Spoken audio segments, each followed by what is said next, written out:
en finir avec les barbares. Bon, mais les barbares, regardez en page intérieure le titre de cette interview, c'est « Mai 68 a fabriqué des barbares ». Oh ben dis donc, alors ça, faut vraiment avoir... C'est pas la première fois qu'il le dit, ça. Hein.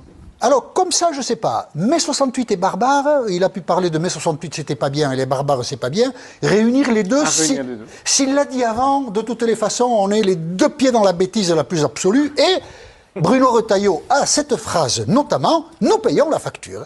On ne va pas faire un cours d'histoire, mais quand même. Pendant toutes les années 60, parce que mai 68, c'est un petit moment, toutes les années 60, toutes les sociétés occidentales, la musique change, le cinéma change, les gens, les jeunes, mais les gens ont envie d'un peu plus de liberté, c'est-à-dire on conteste le patriarcat, le patronat.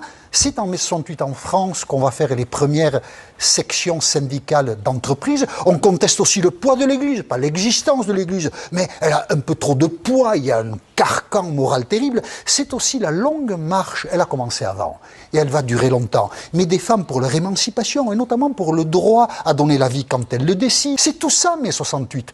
Comment peut-on dire que la conquête des libertés conduit à la barbarie ? Et je pense qu'on peut soupçonner avec cette interview très bête Bruno Retailleau, on va voir un petit peu plus loin, qu'il est un peu liberticide, en fait, au fond de sa tête. Pas très républicain et pas très démocrate.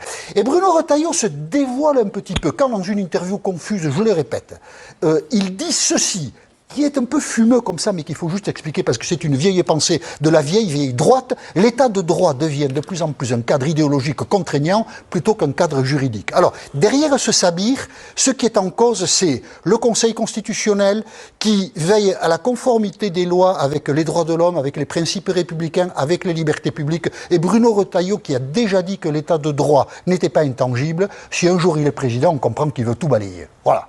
Au moins, on est prévenu.